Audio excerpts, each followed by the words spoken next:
dito na po tayo sa Baywalk mga kababayan. Medyo malakas yung alon no, dito.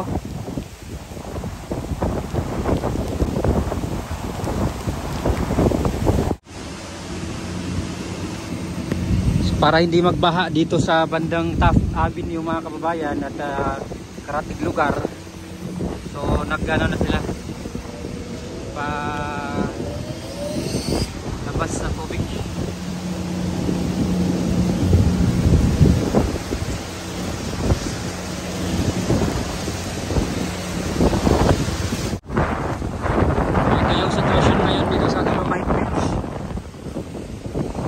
Malakas na yung alon no, mga kababayan. Oras natin 5:30 pa lang ng hapon.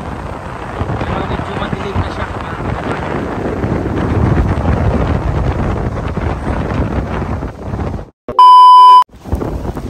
So ito na mga kababayan, ramdam na dito sa Manila yung bagyong Uwan no. Malakas na po yung hangin ngayon dito sa Manila City mga kababayan. At bisitahin natin ngayon yung Manila Bay. Silipin natin yung Dolomite Beach mga kababayan kung update ngayong hapon.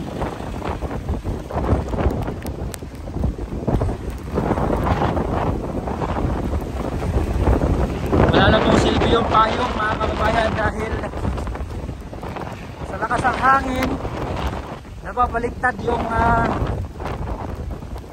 payong natin. Kaya wala tayong choice kundi magbabasa lang sa ulan kaysa babaliktad tayo kasama yung payong.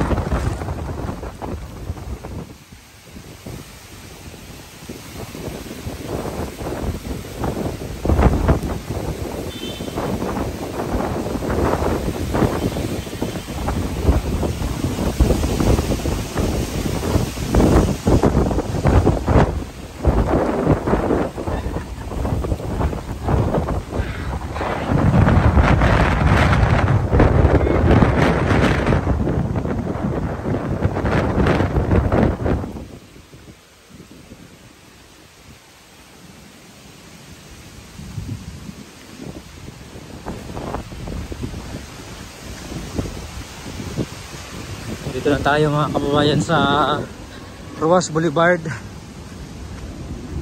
So inaasahan mga kababayan na mamayang gabi ay posibleng maglandfall no, dito sa San Luis, Aurora itong super typhoon Uwan.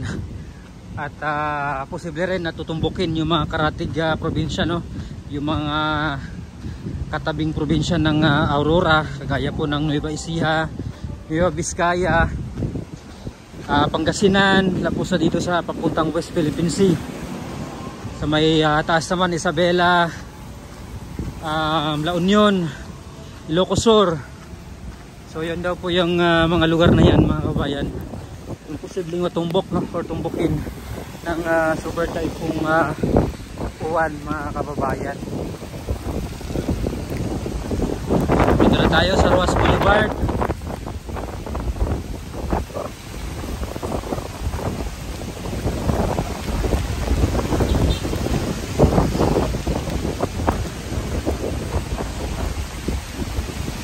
Malakas ang hangin.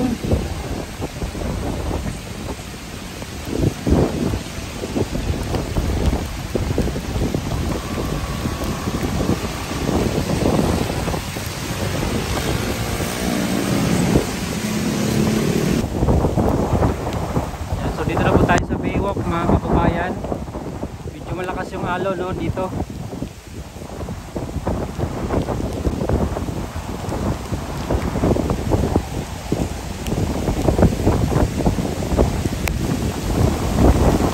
Yung Dolomite Beach.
Silipin naman natin dito banda sa may footbridge mga kababayan kung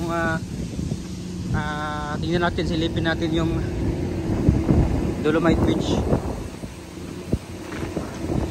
So dito nagpakawala po sila ng tubig, no? Yung generator pinagana na para ilabas yung tubig na may ipon dito po sa may creek mga kabayan, no? O dito sa estero na nandito sa ilalim natin. May ano po dito, may creek po dito or ilog, no, sa ilalim.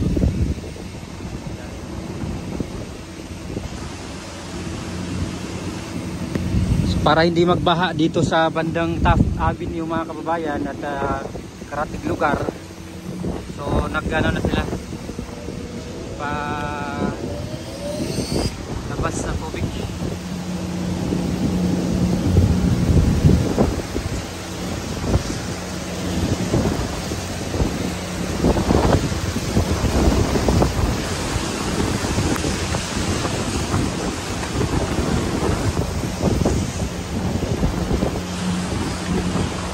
Silipin natin dito sa Dolomite Beach sa may mismong footbridge mga kababayan. So, tinanggal na po nila dito yung kanilang tent, no? Kasi malakas yung hangin, baka tangayin, mawasak yung tent nila, tinupi. Ayan, so silipin natin dito sa footbridge yung Dolomite Beach mga kababayan.